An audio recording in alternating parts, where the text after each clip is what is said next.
Olá pessoal, aqui é Leonardo Montes e vamos para mais um culto do Evangelho virtual aqui no canal. Lembrando, você que está me ouvindo agora e que deseja participar conosco, se afaste de tudo aquilo que possa distrair a sua atenção. Prepare o ambiente da sua casa. Se você gosta, coloque uma musiquinha. Se você gosta, acende uma vela, acende um incenso. Enfim, prepare-se espiritualmente e materialmente para as reflexões, as orações e o estudo que nós vamos fazer hoje. Neste momento, dê uma pausa na reflexão e faça a sua oração do seu jeito, da forma como você se sente bem, e em seguida volte aqui para ouvir o estudo de hoje, ok? Bom, hoje nós vamos estudar sobre a oração dominical, também chamada de oração do Pai Nosso. Os temas que eu escolho aqui para as nossas reflexões são sempre aleatórios, então abre o Evangelho e aquele que cai é o que nós vamos estudar. Então, em o Evangelho segundo o Espiritismo, preces gerais, oração dominical, item 2. Prefácio. Os Espíritos recomendaram que, encabeçando esta coletânea, puséssemos a oração dominical, não somente como prece, mas também como símbolo.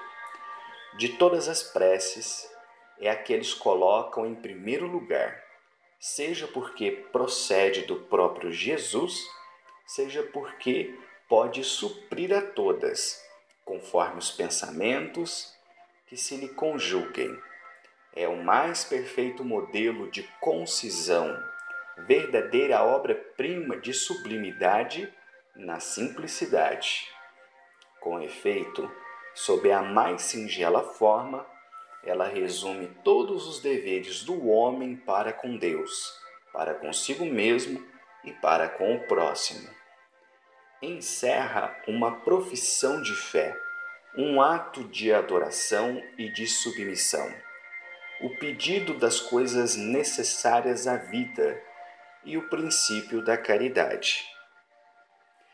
Quem adiga em intenção de alguém, pede para este o que pediria para si. Contudo, em virtude mesmo da sua brevidade, o sentido profundo que encerra as poucas palavras de que ela se compõe escapa à maioria das pessoas. Daí vem o dizerem-na geralmente, sem que os pensamentos se detenham sobre as aplicações de cada uma de suas partes. Dizem-na como uma fórmula, cuja eficácia se ache condicionada ao número de vezes que seja repetida. Ora, quase sempre, esse é um dos números cabalísticos, 3, 7 ou 9, tomados à antiga crença supersticiosa na virtude dos números e do uso nas operações de magia.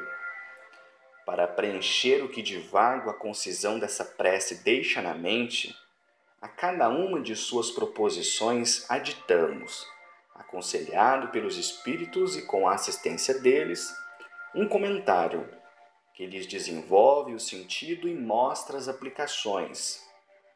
Conforme, pois, as circunstâncias e o tempo de que se disponha, poderá aquele que ore dizer a oração dominical ou na sua fórmula simples ou na desenvolvida.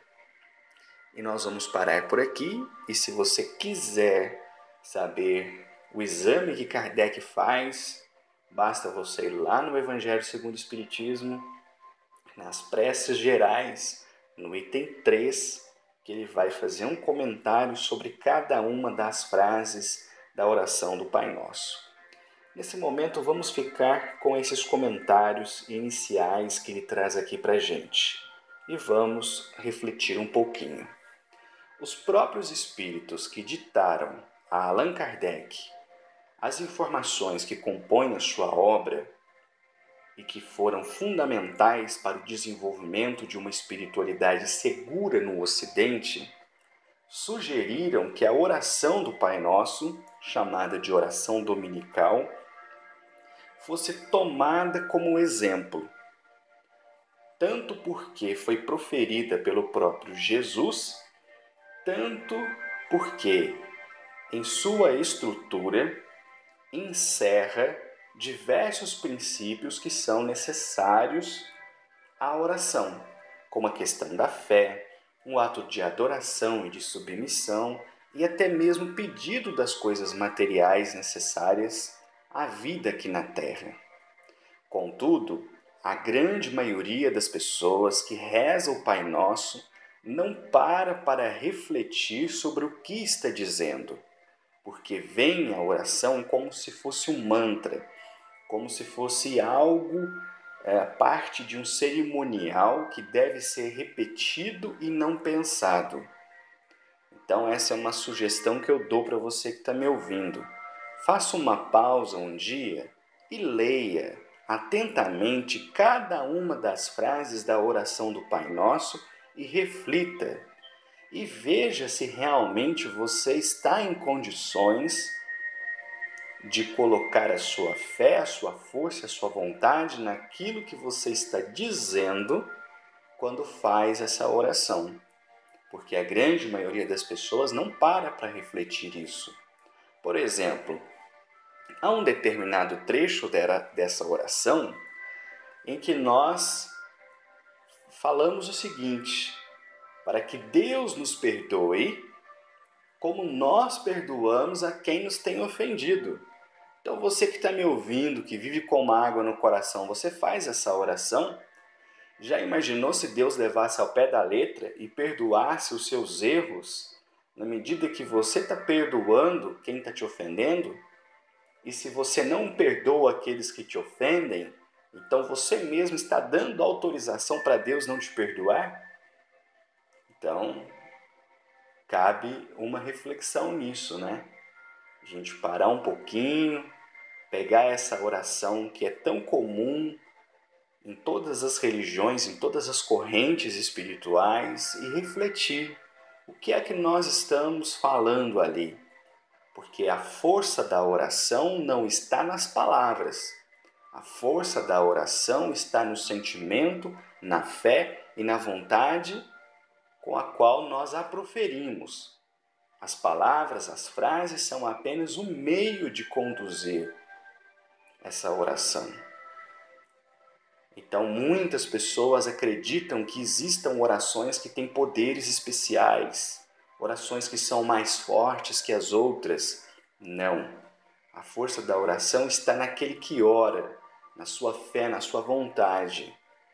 Mas nem por isso devemos simplesmente orar qualquer oração por aí, sem entender aquilo que estamos dizendo, sem entender aquilo que estamos expressando e principalmente sem entender o que estamos pedindo a Deus, ao nosso anjo de guarda ou aos espíritos superiores.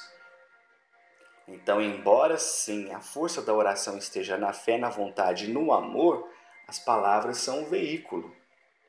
Então, para que a oração consiga, da melhor forma possível, atingir o que ela precisa atingir, ela precisa ser concisa, simples, racional e, ao mesmo tempo, carregada de fé, de amor e de vontade.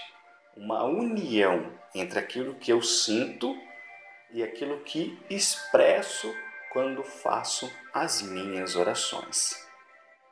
Então, eu vou parando por aqui, lembrando sempre, se você quiser ouvir outras reflexões, youtube.com/Voz Espiritualista.